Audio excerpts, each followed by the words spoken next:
민수기 16장 4절에서 11절 말씀입니다. 모세가 이 말을 듣고 땅에 엎드려 기도하고 나서 고라와 고라가 데리고 있는 모든 사람에게 이렇게 말하였다. 내일 아침에 주님께서는 누가 하나님께 속한 사람이며 누가 거룩하며 누가 그에게 가까이 나아갈 수 있는지를 알려주실 것이요. 주님께서는 친히 택하신 그 사람만을 주님께 가까이 나오게 하실 것이요. 이렇게 하시오. 당신들 고라와 고라가 데리고 있는 모든 사람들은 향로를 가지고 나오시오. 내일 주님 앞에서 그 향로에 불을 담고 거기다가 향을 피우도록 하시오. 그때 주님께서 한 사람을 택하실 것이요. 그가 바로 거룩한 사람이요. 레위의 자손이라고 하는 당신들이야말로 분에 넘치는 일을 하고 있소. 모세가 고라에게 말하였다. 당신들 레위의 자손은 들으시오. 이스라엘의 하나님이 당신들을 이스라엘 회중 가운데서 구별하셔서 주님께로 가까이 나오게 하셨소. 그리고 주님의 성막 일을 하게 하셨소. 그뿐만 아니라 당신들을 회중 앞에 세워 그들을 돌보게 하셨소. 그런데 이것이 당신들에게 부족하단 말이오. 주님께서는 당신의 모든 동료 레위의 자손을 당신과 함께 주님께로 가까이 불러내셨소. 그런데 이제 당신들은 제사장직까지도 요구하고 있소. 그러므로 당신과 당신의 사람들이 결속한 것은 주님을 거역하는 것이요. 아론이 어떤 사람인데 감히 그를 거역하여 불평을 한단 말이요. 아멘. 고라와 다단 그리고 아비람과 함께하는 250명의 리더십들은 모세와 아론에게 온 이스라엘이 거룩해졌고 하나님께서도 그들 가운데 계시다는 명분을 내세우며 그 자리에서 내려오라고 말합니다. 이 이야기를 들은 모세는 바로 하나님 앞에 기도했지요. 그리고 나서 그들에게 하나님의 말씀을 전달하는데요. 각자가 향로를 가지고 나와 그곳에 불을 담고 향을 피우면 하나님께서 한 사람을 선택하실 것이라는 말씀이었습니다. 그리고 이어서 레위 지파로서 이 일을 주동한 고라와 그 무리들을 나무라는데요. 하나님께서 맡기신 주님의 성막을 돌보는 일과 온 이스라엘 회중의 제사를 섬김으로 회중을 돌보게 하신 일이 결코 가벼운 일이 아니라는 겁니다. 그런데 왜 하나님께서 주신 사명 이상을 욕심내느냐는 것이죠. 이 행위 자체가 지금 주님을 거역하는 일이라고 모세는 이야기하고 있습니다. 오늘 이 이야기를 통해 우리는 성경이 왜 탐심을 죄라고 말하는지 그 근본적인 이유를 묵상해 볼 수 있는데요. 오늘 이 이야기 속에서 모세는 하나님께서 누가 하나님께 속한 사람으로서 거룩하며 하나님께 가까이 나아갈 수 있는 사람인지 알려주실 것이라고 말하였습니다. 즉 주님께서 택하신 그 사람만이 주님께 가까이 나아올 수 있다는 이야기입니다. 게다가 모세는 레위 자손에게 성막의 일과 이스라엘 온 회중을 돌보는 일을 주신 분이 하나님이시라고 9절에서 이야기하고 있습니다.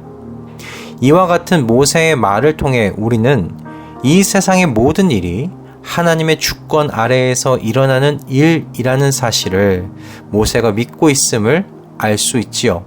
그리고 우리 또한 세상에서 일어나는 일 중에 하나님의 주권을 벗어나서 일어나는 일은 아무것도 없다고 믿고 있습니다.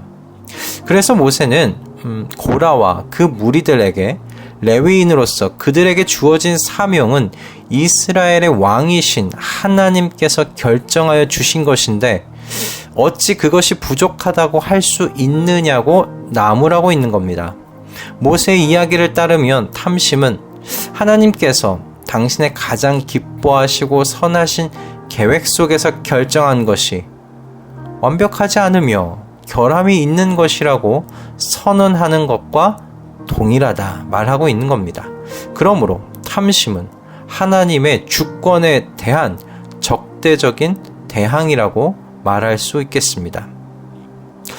다윗이 자신의 충직한 부하 중 한 사람인 우리아의 아내를 탐하여 전장의 가장 위험한 곳으로 우리아를 보내고 군사를 뒤로 물르게 하여 그를 전사하게 만들었던 이야기를 여러분 잘 아실 것입니다.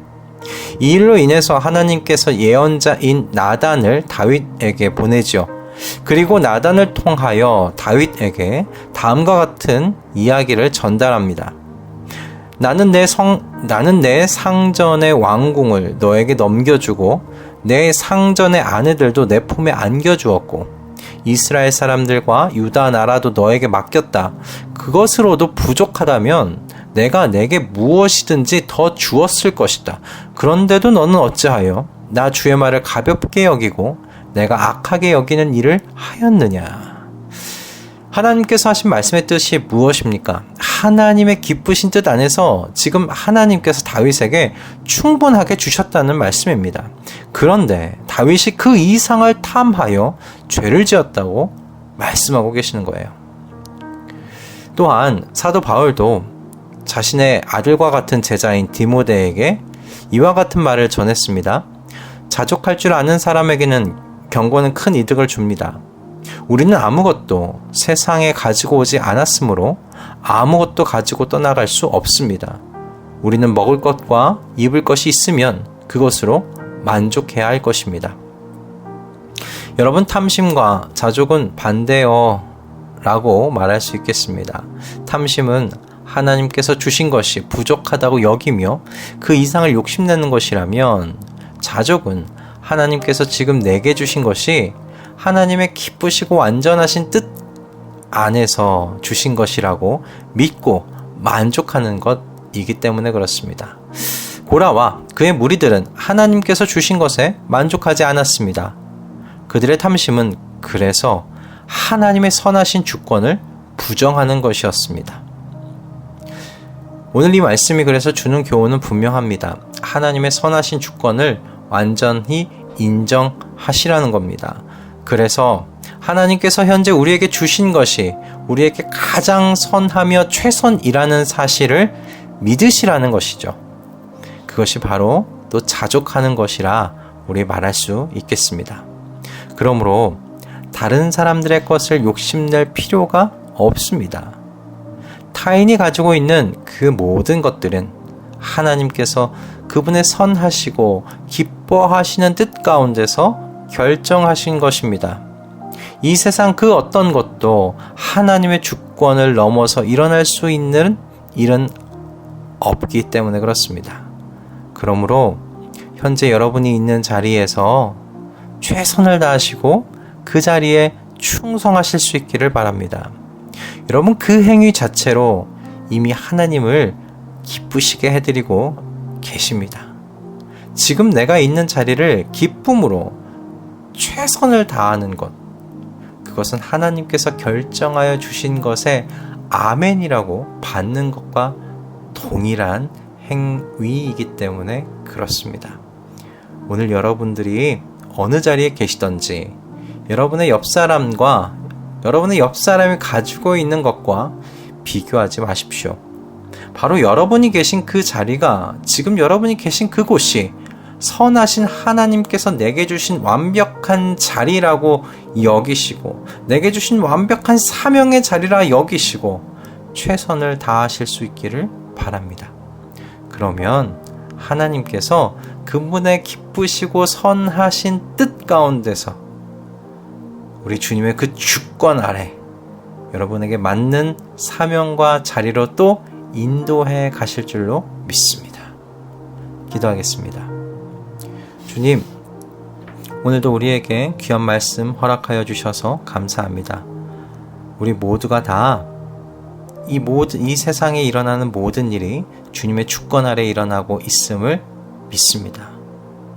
그러므로 주님께서 제게 주신 이 자리, 제게 주신 이 재능, 제게 주신 이 사명이 지금 현재 제게 가장 어울리고 맞는 자리요, 사명이라는 사실, 주님, 저로 하여금 믿고 주님을 따르게 하여 주시옵소서.